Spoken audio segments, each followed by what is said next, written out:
I decided to share my story because I thought you might like to know what happens when a jerk messes with the wrong person. I believe in God and His power. I know He is kind, and if we truly want to obey His word and follow His path, we need to let go of vengeance and hatred.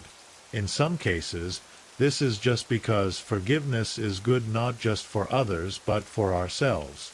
However, in other cases, vengeance is the only way to find the peace we long for. My name is Christine, and I am a woman of good presence, but I wasn't born into a wealthy family. Unfortunately, poverty was a part of my entire childhood. Because of that, I made an effort from a young age to avoid the same fate as my parents. At 16, I decided to work, so I put my studies on hold for a while. I took on jobs as a waitress, a nanny, and even as a cleaner. I wasn't picky because, as I said, I didn't want the same life as my parents. When I turned 18, I moved out and rented my own little place.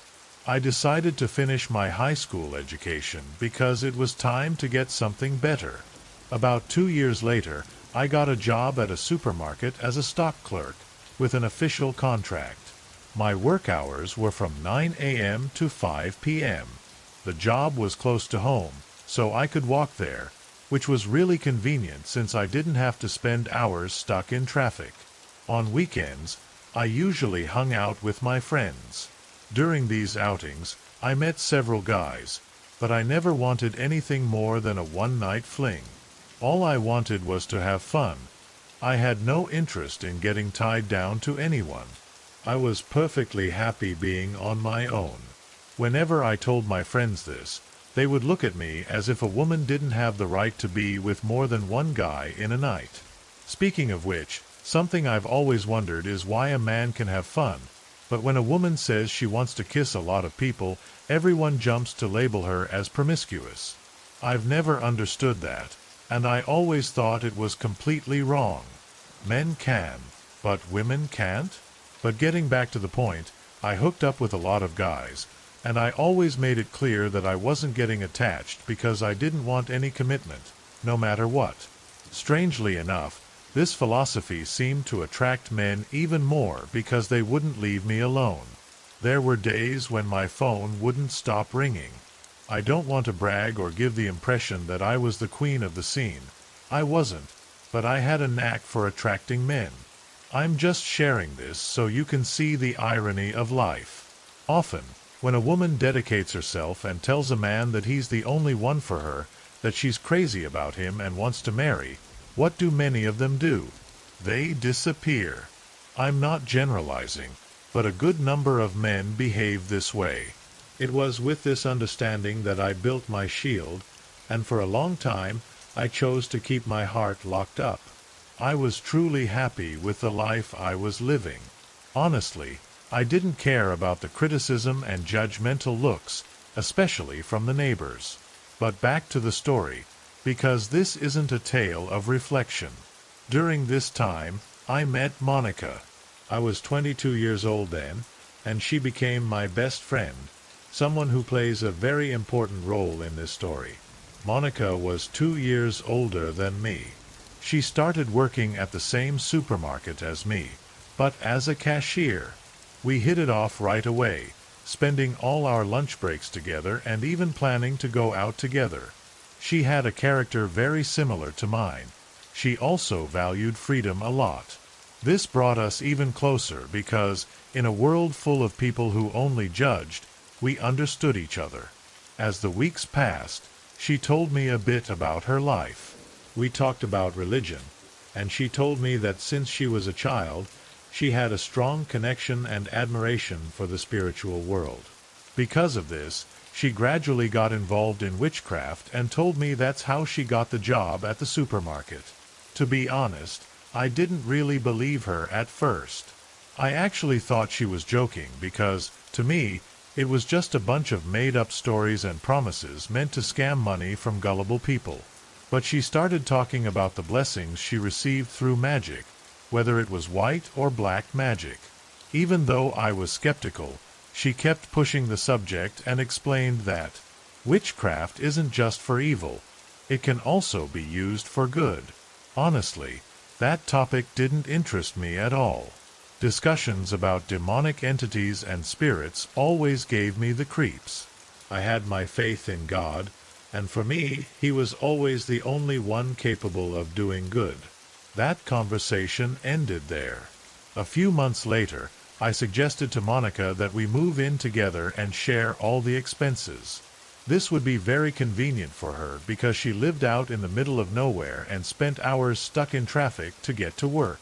In fact, she had to take 2 buses, which was extremely uncomfortable. She agreed right away, but since my place was tiny, I decided to move. We rented a house in the same neighborhood but much nicer. It was a real house, not that tiny studio apartment I had been living in. It was on a quiet street with only a few houses, which gave us almost total privacy. I say almost total, because there are always nosy neighbors everywhere. The house was quite spacious, and we each had our own room to bring home whoever we wanted. We agreed that neither of us would interfere in the other's personal life. Our living situation was great. There was only one time when I felt a bit awkward. I never entered her room because I liked to respect her privacy. Despite being friends, she always kept her door locked. But one day, for some reason I can't remember, I had to go in, and she told me it was okay. That's when I saw an altar with candles at the feet of some statues, and I quickly realized they weren't Catholic images. I was shocked, and I left the room feeling unsettled. I couldn't hold my tongue and asked her what that was. Monica told me that she had already mentioned her beliefs to me, but that I shouldn't worry because she wasn't doing anything harmful. The altar was just for her good spirits to keep protecting her from all evil. I wasn't upset. Everyone has the right to their own religion, but I really wasn't expecting that. I told her she could keep lighting her candles in peace. As long as it didn't attract demons to our house, I wouldn't mind. A few months after I moved in with Monica, I met Clayton. The day we met, I was at a pizza place with Monica and some other friends. He was there too, sitting at a table near ours, and honestly, he was quite handsome. He was older than the guys my age that I usually hung out with, but more than anything, he had a mesmerizing gaze. Our eyes met, I don't know, about 20 times. I've always been the type to take the initiative. If a guy I'm interested in is too slow, I don't waste time waiting for him to come to me. I think it's silly, that societal expectation. But back to the point, I thought he was being a bit slow, and I had to make a move because we were about to leave. Even though he kept looking at me, he seemed shy, or maybe the number of girls at my table intimidated him somehow. So, I wrote my number on a napkin, and after paying the bill, I walked by him and handed it over. There wasn't even time for us to talk because my friends and I were already leaving, but that night he called me. He said he wasn't expecting me to make the first move, but that he was glad I did. We arranged to meet the next night. I asked him to pick me up near my job, and from there, we went to a restaurant with live music. He talked a bit about himself, mentioned he was 35 years old, and that he was in his final year of engineering school. He said he couldn't wait to graduate and start working in his field. Although he already had a job, he was still looking for his dream job. When the conversation turned romantic, he made it clear that he wasn't looking to settle down because he loved hanging out with friends and traveling solo. I took that as a hint and told him I wasn't looking for a love story either. We didn't hook up that night. Honestly, I didn't feel like it. To be frank, I found him quite arrogant. I was simple, and he seemed like a man full of rules and etiquette. Besides, the way he said he didn't want anything serious with any woman made me dislike him. I didn't want anything serious either, but he made it sound like all women are clingy, and he generalized it. I ignored his calls for 2 weeks, rejecting every one of them. About a month after that disappointing date, We ran into each other at a bar. I was with Monica and 2 other friends. As soon as he saw me, he came over and asked why I had been ignoring him. I was honest and told him that during our first meeting, he came across as arrogant, and that's why I lost all interest in him. He apologized and said he had thought a lot about our first conversation and admitted that he was just trying to act tough to hide his insecurity. He apologized again and said he wanted to try again. I put my pride aside and decided to give him another chance because, after all, I wasn't looking for anything serious with him either. He invited me to go somewhere quieter so we could talk better, as the music there was pretty loud. I said goodbye to my friends, and we went to another bar by the waterfront. This time, he was much more humble. The atmosphere was pleasant, and we kissed. We ended up in a more private spot. We didn't talk for the rest of the week, but he called me again on Saturday. We went out, and once again, we were together. This pattern of weekend meetups continued for about 2 months. I didn't usually spend much time with one guy to avoid getting attached, but our dates were so fun and enjoyable that we kept making plans to see each other again. Before long, I realized I was developing feelings for Clayton. This scared me a lot. I talked to Monica about it, and she suggested I start a relationship with him, but I disagreed because I was afraid Clayton might hurt me. So, I decided to see another guy and completely stopped meeting Clayton. Every time he called on the weekend, I told him the truth, that I was with someone else. At first, he didn't say anything, but when I refused to see him for the 3rd week in a row, he got upset. He started calling me in the middle of the week, wanting to see me, which had never happened before. Monica encouraged me to open up to him, convinced that he had feelings for me, but again, I refused. Until one day, he showed up at my work by surprise. I had mentioned to him where I worked, but I was still shocked when I saw him there, holding a rose in his hand, asking me to stop ignoring him. My heart raced, and I felt something different in my stomach, something I had never felt for anyone before. I was so happy to see him that I couldn't hide my emotions. I hugged him and, with a bit of irony, asked what he was doing there since we had agreed to only meet for fun. He gave me an awkward smile and said he was going crazy missing me and didn't like being apart from me at all. I won't lie, I was thrilled when he said that. That night, we went out together, and it was a special night, different from all the others. Clayton was much more affectionate than usual. He asked me to stop seeing other guys, confessing that he was dying of jealousy. I told him that if I did that, he would also need to stop seeing other people. He agreed without hesitation, and from that day on, we began to have a more serious relationship. 3 weeks later, we officially decided to date. When I told Monique, she was super happy for me. Even while dating, we only saw each other on weekends. It was rare to meet during the week. We didn't sleep together because he left for work every day at 4 in the morning, but that didn't bother me. I didn't have plans to share my bed with anyone. Our meetings took place at my house or somewhere outside because going to his place wasn't an option, as he shared a tiny apartment with 4 college roommates. As the months went by, our relationship only got better. I felt increasingly close to him. We weren't jealous, and we trusted each other. There was no need to be calling each other all the time, but when we were together, it was sensational. It was just me and him. During this period, something really cool happened in my life.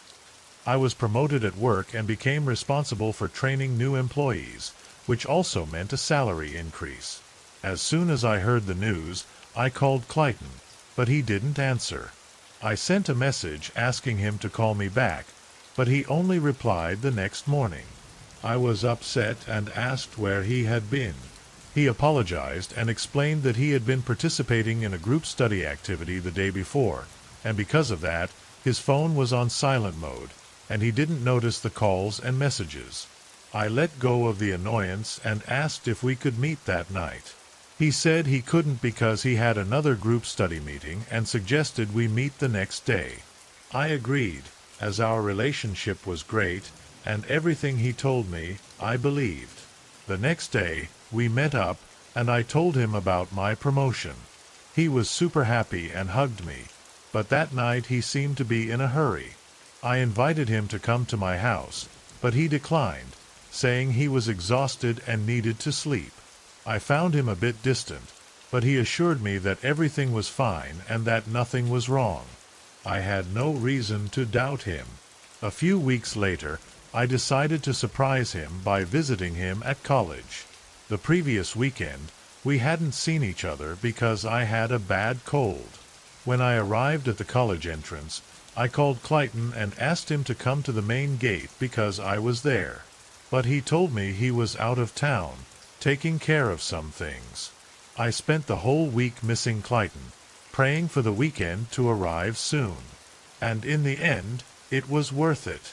At least at that moment, I thought it had been totally worth it, because it turned out to be the most romantic weekend of all. We even slept together, something we had never done before. He booked a wonderful hotel, and for the first time, he declared his love for me. I was overjoyed and declared my love as well. In fact, I had wanted to say I loved him for a while, but I hadn't because I was afraid of scaring him, especially since, during our first date, he had mentioned that women could be too clingy. We had a fantastic night. I gave myself to him like never before because now I didn't need to hide my feelings anymore. I was madly in love with Clayton. Something I hadn't mentioned before is that I had ovulation problems and rarely menstruated. According to my gynecologist, I had a high chance of being infertile. I used to protect myself during sex to avoid diseases, but I never worried about getting pregnant. But with Clayton, I didn't protect myself anymore because I knew he was only with me. He was my boyfriend, so I thought it was fair. That night was unforgettable, and after we were together, we slept cuddled up all night. That was definitely the highlight of our relationship that month. He even made an effort to see me more often, even during the week, something that had never happened before. Monique was very happy with my relationship and said I deserved that happiness. Soon after, I started feeling very nauseous and dizzy, and I attributed it to my exhausting work routine. But as the months went by, I noticed my breasts were swollen, and my belly seemed bigger. I mentioned this to Monique, and right away, she said I was pregnant. I told her it wasn't possible because I was infertile. She smiled and said that maybe a miracle had happened and advised me to buy a pregnancy test. I rushed to the pharmacy, and bam, I was indeed pregnant. I was terrified. I wasn't ready to be a mother. In fact, I didn't want to be a mother. I wanted to advance professionally and build a career. Sorry to say this, but a child in my life would only mess up my lifestyle and plans. I cried a lot. I was in panic. After I calmed down a bit, I called Clayton. He only answered on the 5th call. I asked him to meet up, saying I had something extremely urgent to tell him. As soon as we met, I went straight to the point and told him I was pregnant, and judging by the size of my belly, I was about 4 or 5 months along. He widened his eyes and immediately stepped away from me, asking in a harsh tone if I was joking. I know he was shocked by the news, but his reaction was over the top. He didn't change his tone and asked me again if I was joking. If it wasn't a lie, I urgently needed to figure out a solution. At that moment, I completely lost it. I was devastated by the news, but getting rid of the child was out of the question. I could never do that. We ended up arguing intensely, forcing us to leave the restaurant since the atmosphere had become very tense, and other customers were starting to stare at us. We continued the conversation in the car, where he accused me of trying to trap him, claiming I had gotten pregnant on purpose to tie him to me. The arrogant guy I met on the first day reappeared at that moment, and he had the audacity to say he wasn't even sure if the child was his. We argued even more, and that conversation didn't lead to anything good. We said other things that aren't even worth mentioning. I went back home, feeling completely shattered inside. The man I had fallen in love with had completely disappeared. Monique tried to comfort me and said that he would probably apologize, that it was just a momentary outburst due to the shock of learning he would be a father. But no, that didn't happen. He didn't call me, and he even rejected all my calls. We only met 15 days later when he showed up at my workplace just to break up with me. He said that I had ruined everything, that our relationship was going great, but that he would not accept being a father.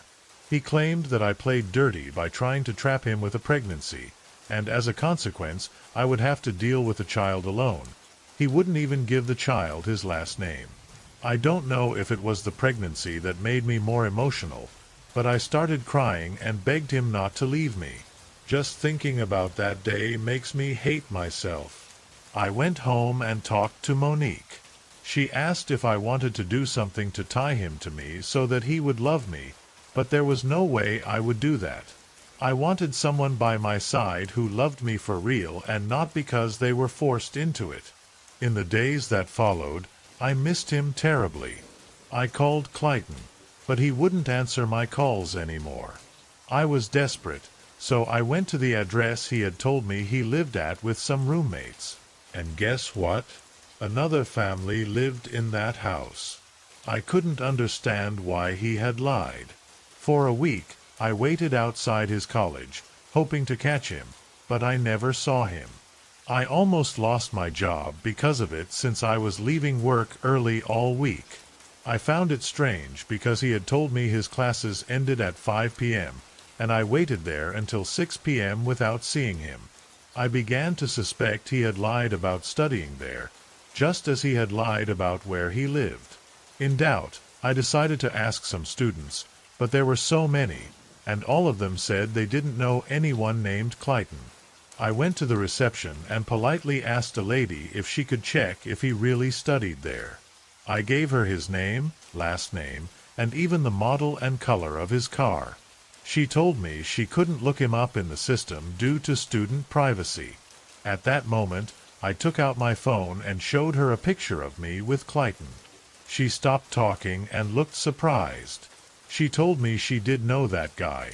He was one of the morning shift professors, but his name and last name weren't the ones I had given her. I was shocked. Why would he lie to me, saying he was just a student?